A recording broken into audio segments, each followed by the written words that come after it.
I believe mahambal kamo, gusto ko magdalo mang ila comprehension. Gusto ko makabalo sila magbasa, gusto ko mag-successful sila. I believe ang inyong mga gusto is almost the same kay tanan man nagahandom sina. How about sa mga students?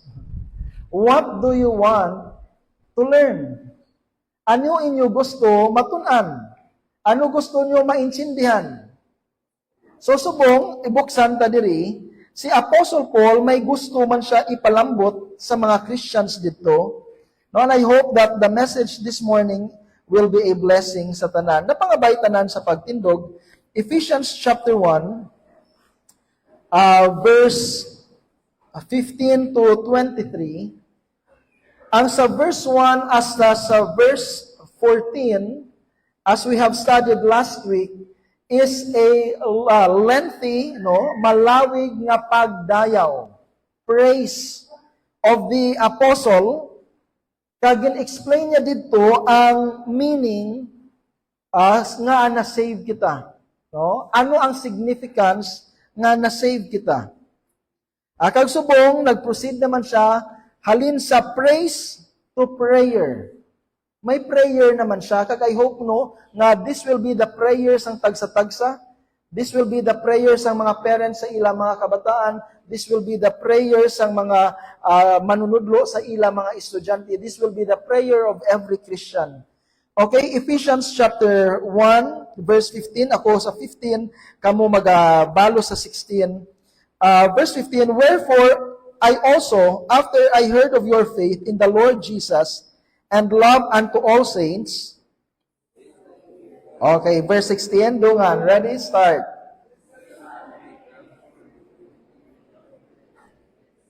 Okay, ara dara sa screen, no? Kung ay ang Bible ang iban. Verse 17, that the God of our Lord Jesus Christ, the Father of glory, may give unto you the spirit of wisdom and revelation in the knowledge of Him.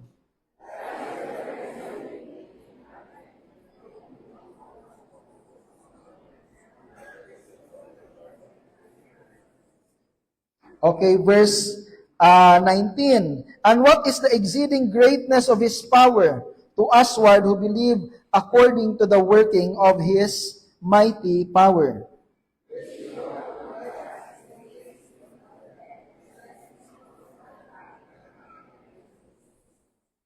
Okay, verse, 21.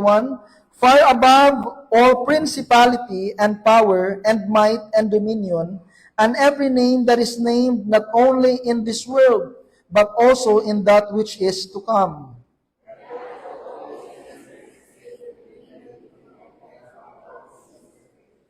Dungan naton, verse 23, which is His body, the fullness of Him that filleth all. No? Mag-pray kita, kagpasalamatan nato ng Ginoo sa iya pulong. Heavenly Father, salamat for this time.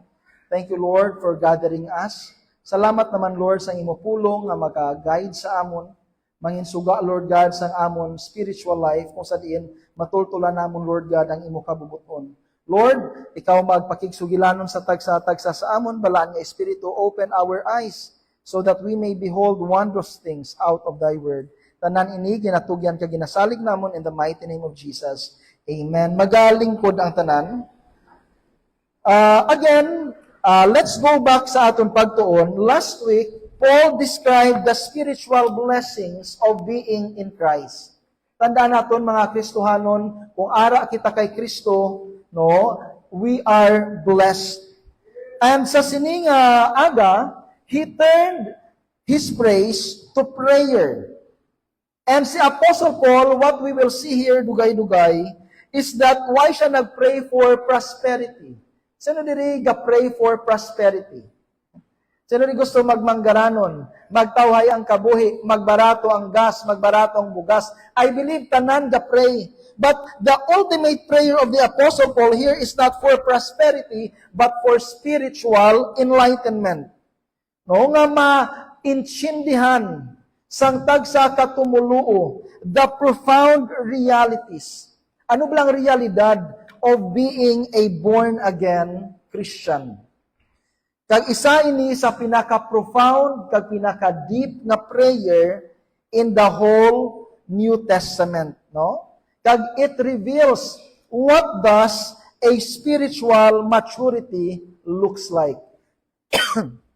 No? So, there are several points that I would like for us to unpack here. So, point number 1, in verse 15 to 16, we will see here, faith that shows. Ang pagtuo na makita. Remember this, Christian, a genuine faith is visible. Hindi siya nga mahambal, agatuwa ko, but without action. No? If you truly believe, you will act, it will transform you. Verse 15 diri, wherefore I also, after I heard of your faith in the Lord Jesus Christ. So there should be a faith in the Lord. This faith in the Lord Jesus Christ is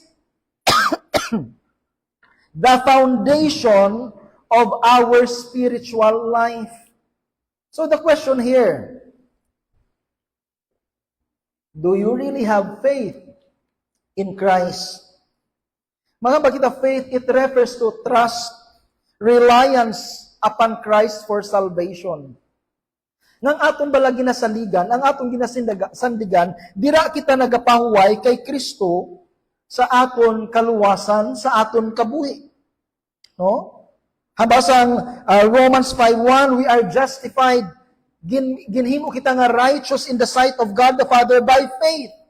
By faith we have peace with God. John 3:16, whoever believes, no, kung sino magtuo, shall not or shall never perish.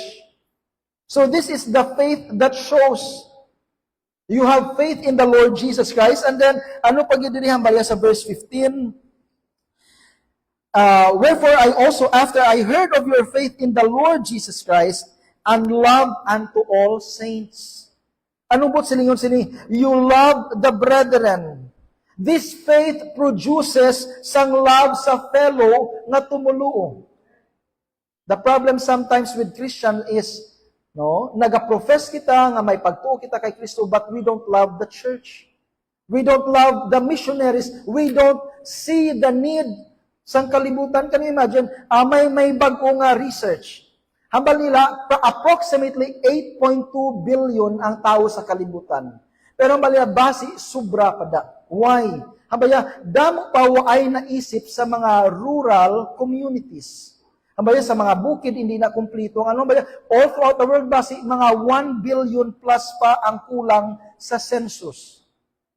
So, and there are only 2.5 professing Christians.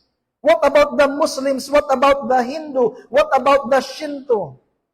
If we don't see the need, no, if we don't have compassion, there is that big question mark. Because a true believer, according to the Bible, have faith in the Lord, and he loves the saint. He loves the church. 1 John 3:14, hambalya diri, nabalaan naton that we have passed from death to life because we love the brethren. Actually, isa gali sa mga indicator that we are true Christians is if we love the brethren. May utod kita diri, no, malayo sa Canada. Pero every camp, gapadalagi na siya because she wants nga mag-bless sa mga young people nga nag-attend sa camp. Hambal sa Colossians 1:4, since we have heard of your faith in Christ Jesus and the love which you have to all the saints. No, hindi niyang mga saints nga santos, but this speaks of all believers who are cleansed by the blood of Jesus, who are justified because of their faith. This faith towards Christ produces love towards believers. And this is the summary sang Kristohanon nga pagkabuhi. No? So, amo ini ang faith that shows. Ano pag makita nato diri? Ang continual prayer ni Paul. Anong prayer niya sa verse 16? Cease not. Baway siya nagauntat to give thanks for you. Nagapasalamat si Paul sa ilang growth in the Lord, making mention of you in my prayers. Kag ginaprayhan gid sila ni Apostle Paul. This is a pastoral intercession. Kag I hope, no, if you are a parent, you pray for your children. If you are a pastor, you pray for the congregation. If you are a Sunday school teacher, you pray sa mga members dira sa Sunday school. Why? No, kay we do believe in the power of prayer, and this is the Christianity that the Bible teaches. So hindi lang diri makita naton sa verse 15 and 16, faith that shows. Pero diri may prayer si Paul in verse 17 sang wisdom that sees. Langit nun nga kaalam that sees. Verse 17. So anong prayer ni Paul, verse 17? That the God of our Lord Jesus Christ, the Father of glory. No? Ano diri ang ginanamin niya? The Father of glory, naga-speak of, Paul acknowledged God as the source, no, sang sining divine majesty and revelation. Ano diri ang umahong ginpray ni Paul? Nga ining amay which is the source. Verse 17, may give unto you the spirit of wisdom. Wow. Anong wisdom? Naghalini sa Greek word nga Sophia. Ari si Sophia, bata ni Brother Pilibio. Anong wisdom? It is the ability to understand and apply divine truths. So, among nagali ang prayer ni Apostle Paul, na ang tanan nga mga Christians dapat may spiritual or may wisdom. Hindi lang nga nabalaan mamat, but you have the ability to apply. The problem sometimes is, puno ang aton mind, but waay kita action. O, balaan ko dapat magbasa Bible, but yet, ang question is, do you read your Bible? O, balaan ko dapat mag-pray kag mag-support sa mga missionaries, and the question is, do you even give and support missions? O, balaan ko dapat magkadto sa simbahan. The question is, kung hindi ka pagkadtuan, hindi ka paghagadon magsimba, will you still go to church? No? So, muna ang prayer ni Apostle Paul, for wisdom. Proverbs 9:10, the fear of the Lord. Ang matuod-tuod nga wisdom, dira nag-uumpisa sa kahadlok mo sa Ginoo. No? So, he prayed for wisdom. God is the source of wisdom. And then, ano pag diri? Sa verse 17, that the God of our Lord Jesus Christ, the Father of glory, may give unto you the spirit of wisdom and revelation. Amo na ang word nga apocalypsis. Apocalypse. This is illumination of truth revealed.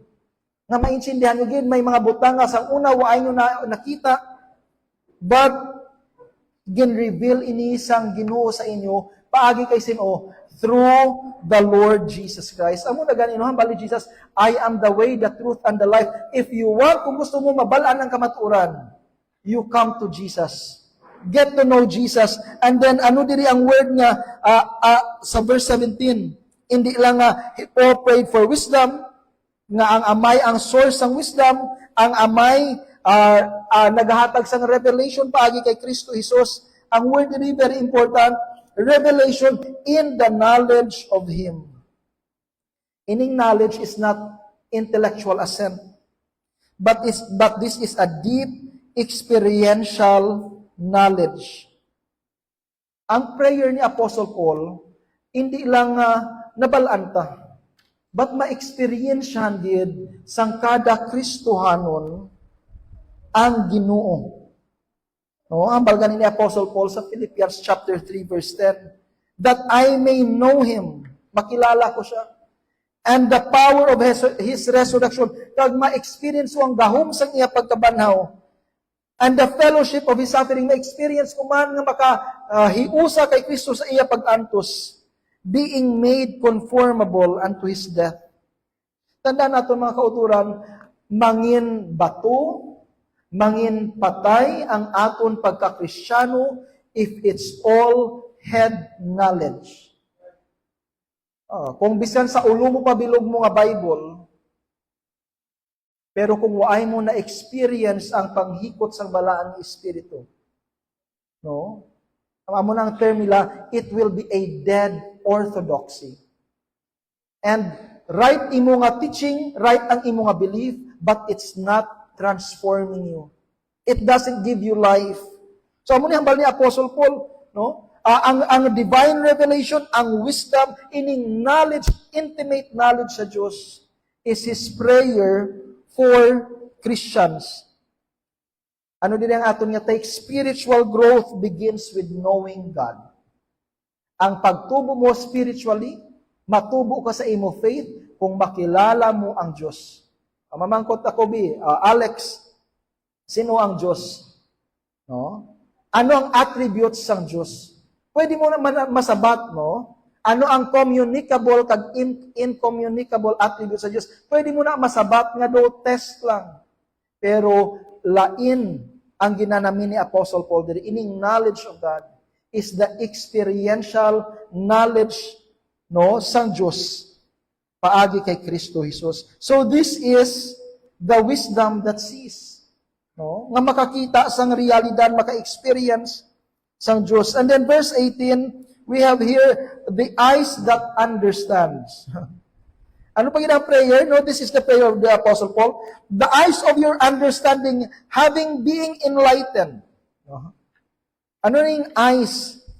No, ang eyes is sa una nga panahon amo nang ginanamin lang nga center, no? As sentro, no, ang nagatulok ang makakita. In biblical anthropology, no, ining heart, the eyes of the heart, ining mata sang imo tagipuson, ang tagipuson represents the center of your thoughts, the center of your will, your spiritual perception. Ano ang bali Apostle Paul? Anong gusto niya maintindihan sa aton spiritual side? Verse 18, that ye may know what is the hope of God's calling. Sa liwat, it's easy to be discouraged. Nagpuli ako diri Thursday evening. No, kay do may ginatin ako nga sa Lilo. Kinanglan ko magpuli kay may bantay pa ko Jud. So nagtaksi lang ako. Baw ang balita sa radyo, ang gina-interview ang mga taxi drivers nga damo na sa ila nga plano maguntat sa kamahal sang tanan. Pati ang taxi driver ang sakyan ko no. Express. It's easy to be discouraged in this world. May masubo nga balita no, may mga Christian young people sa Iran. I think 3 days ago, no, gindakop, ginbitay. Kadamo sang gamo sang kalibutan and it's easy to lose hope. But remember this Christian, ang prayer ni Apostle Paul nga maintindihan sang aton spiritual side, no, hindi lang ma-experience na kag maintindihan the hope of the calling of God. Anong bot silingon sini? The future glory that you will inherit. Ang palanublion mo, maintindihan mo ang meaning sang kaluwasan, maintindihan mo ang sanctification. What does it means to grow in the likeness of Jesus? And maintindihan mo man ang future glorification. Na one day, God will give you this uncorruptible nga lawas.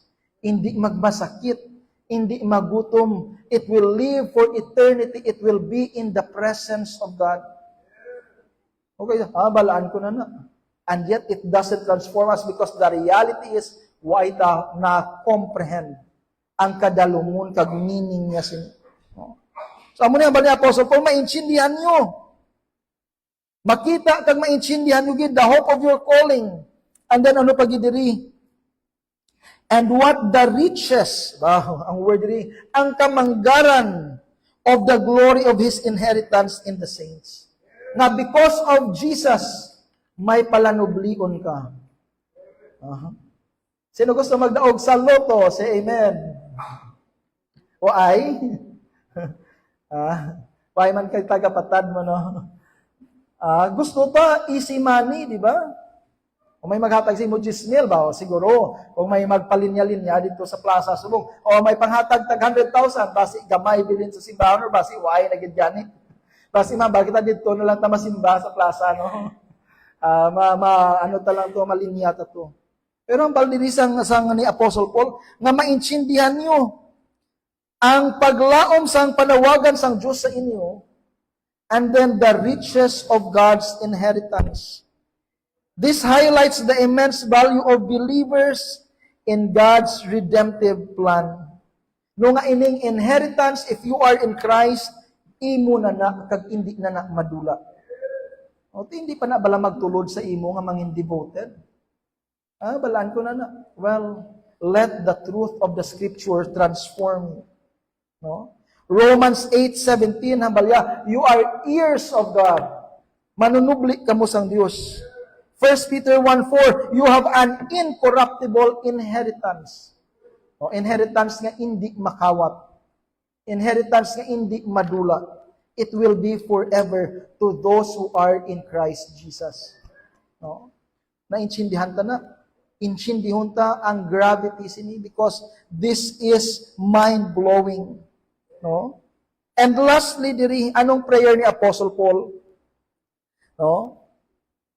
Nga may wisdom sila, no? Sa kag may real experiential knowledge sila sang Dios, nga maintindihan nila ang panawagan sang Dios, maintindihan nila ang kamanggaran nga ara sa ila because of Christ. And then verse 19 to 23. And what is the exceeding greatness of His power to usward who believe, according to the working of His mighty power. Do ano kadako ang gahom ni Kristo, no, to usward, no? It's for us sa tanan nga nagtuo according to the working of His mighty power. Actually, kung tun-an nimo ini, grabe na diri ang word. Gingamit gid ni Apostle Paul ang apat ka word for power, no? Anong makita natin diri ining una nga power sa verse 19? The greatness of His power. This is speaking of dunamos, no? Explosive, strong, powerful. And then ang word diri nga ari pagid working. This is energon, no? Diri naghalin ang word nga energy. No? Ano ang bot silingon sini? The working or operation power. And then ano pagid diri ang hambalya sa verse 19. And the working of His mighty. Ano ini ang word nga mighty? Kratos, it speaks of strength or dominion. And then ang last word ni Apostle Paul diri nga power is eskis, a might or a force. Gingamit agad to anong nanamin niya diri to emphasize the immeasurable magnitude power of God. Nga imagine, nag-work na siya sa imo. Kung do patay ang pagkakristuhan ng tao, sa inyo, ay kita kahangop, or nagabulag-bulagan lang kita, or nagpakatig-a kita sang atong tagipusoon. Oh? The God of impossibility. The God nga can you imagine? It blows my mind. Nga in Christian theology and in biblical teaching, from eternity past to eternity present, hindi mo matungkad ang Diyos. Can you imagine that? Pagtapos, well, ang sa ontological beings ang Ginoo. Can you imagine? Wala pang space, wala pang time, wala pang matter. These three are continuum, di ba? Hindi maka-exist ang space, outside sa time, outside sa matter. The same man sa ano. But God is outside of time. Hindi mo na mahangpan. And then, this God, no, nga waay sang imposible sa iya, the God of impossibility. Imagine, nag-work through you because of Jesus. And then, ano pa ginambalya diri? To usward, which He wrote in Christ. Diri yagin pakita ang example diri is ang pagkabanhaw ya kay Kristo gikan sa mga minatay and set Him at His own right hand in heavenly places. Kag at this very moment, no? Off anay na love. No? At this very moment, Jesus is seated on the right hand of God, which speaks of authority. No? Which speaks of He is in control of His sovereignty. The resurrection is a supreme demonstration of God's power. No? Christ is exalted above all authorities. Ining authority, ining victory, na namin niya diri, victory or divine rule. No? And then ano ang balya pag diri sa verse 22? And had put all things under His feet. Tanan nga butang under sa tiilan ni Kristo. And gave Him to be the head over all things to the church. Si Jesus amo na ganyan, no? Solos Christos. Ang pastor is just an under-shepherd. Si Kristo ang ulo sang aton iglesia. Whatever He commands according to the Bible, amo na ang dapat tasundon kag hindi kita pwedeng makagwa. Si Kristo, no? Kag hambal din sa verse 23, no, ang lawas nga naga-work sa sining kalibutan. Jesus is the head and the church is the body, no?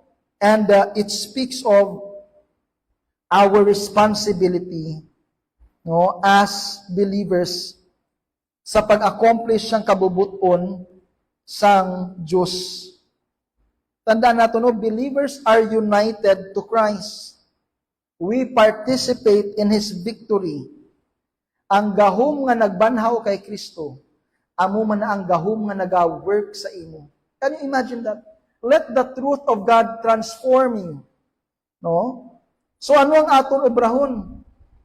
Continually seek pangita ang Diyos. Seek deeper knowledge of God. Open your Bible. Seek greater awareness of hope. No? Nga mangin aware kita ba kung ano gid kadako ang hope naton as Christian. And remember, mga kauturan, have confidence in God's power working in you. Mag-confident ka lang. Kaya ang gahom sang Ginoo through Jesus Christ nagapanghikot sa aton if you are a believer. If you already have everything in Christ, now ask God to help you see it. Ana na tanan sa imo sa kay Kristo. Pangayua lang sa Ginoo nga makita nimo ini. No? Hambal may isa ako ka quote nga nabasahan before I close. Hambal ya, we don't need blessings. Hindi ta na kinahanglan ang blessings. We just need a clearer vision.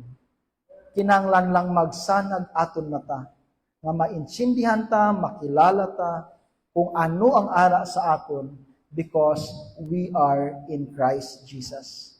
Glory be to God the Father, to the Son, and the Holy Spirit. Napangabay tanan sa pagduko sa aton mga ulo, iyong sa aton mga mata. Christian, as the Apostle Paul prayed for the believers in Ephesus.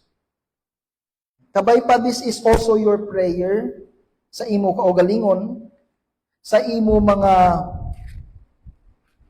kabataan, sa imo mga estudyante, sa tanan niya mga Christians, that we would have a deeper knowledge of God. An experience personal with God. The question this morning is, because I believe madamo diri sa aton o every Sunday got church man. Have you really experienced God sa imo kabuhi? No, hindi lang ba lang full nga buta aton mind. But ang aton heart nagainit na tandugid. Nga ang pagpanghikot sang Ginoo daily nabatyagan mo gid, and it drives you closer to God more and more. Kung waay pa, this is the prayer of the Apostle Paul. That we will have the wisdom that sees. Maintindihan natin kung anong dapat ma-apply natin, kung ano ang aton na balaan. We would have eyes that understands. Maintindihan natin ang panawagan sang Diyos. Ang kamanggaran nga ara sa aton because we are in Christ Jesus. Kaglas din maintindihan ta ang gahom sang Diyos. nga nagbanhaw kay Kristo kag nagapanghikot man sa tanan nga tumuluo. Kung do medyo nagtiga ka na or nalipat ka, ask forgiveness from God. And make a commitment. Pray, Lord, change me. I don't need blessings, but I need a clearer vision sang realidad sang Christian life. Lord, make me feel again kaksa ang matiga ang kibol sa akong tagipusoon. Give me the heart that feels, that is sensitive towards your word. And if you are not yet a Christian, all of these blessings, hindi natin masapwan sa religion, hindi ta masapwan sa church lang, but masapwan ta ini kay Kristo Jesus. If you are not yet a Christian, ang Christianity is not because nabautisuhan ka. Christianity is your personal trust and commitment to the Lord. Hintalikdan mo ang kasalanan, nagbalik ka sa Diyos, paagi kay Kristo Jesus, you have trusted Him. Hambal ni Jesus, to those who believe, makasapos ang kapatawaran, may paghukom, and yet God loves us. Kag free na ang forgiveness to those who are believers and followers of Jesus. So why don't you commit your life to Jesus today? No, kagkabay pa. At ugutan nimo si Kristo mag-change kang mag-transform sang imo kabuhi.